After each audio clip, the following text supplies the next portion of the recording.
ګلبدین بیا خپل پنجابتوب ښکاره کړ، وایي د امریکا ډرون له تاجکستان څخه راځي.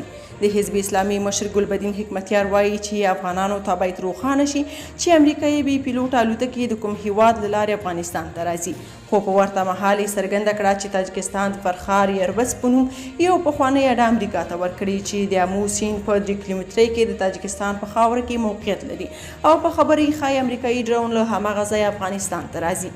نوموړي وویل چې که امریکا او نړیواله ټولنه په افغانستان کې ټول شموله حکومت غواړي نو ولې د دوحې مذاکرات یوازې د دوه اړخونو ترمنځ ترسره شول؟ هغه وویل چې یاد مذاکرات ټول شموله نه وو بلکې د امریکا او طالبانو ترمنځ وو.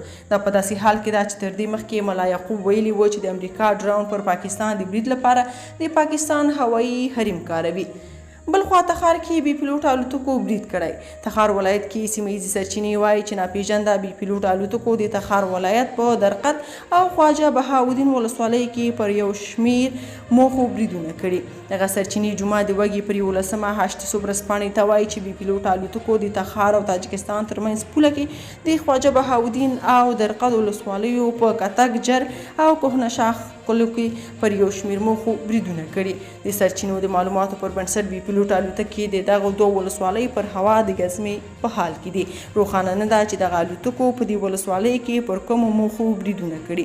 طالبانو تر اوسه په دې اړه څه نه دي ویلي.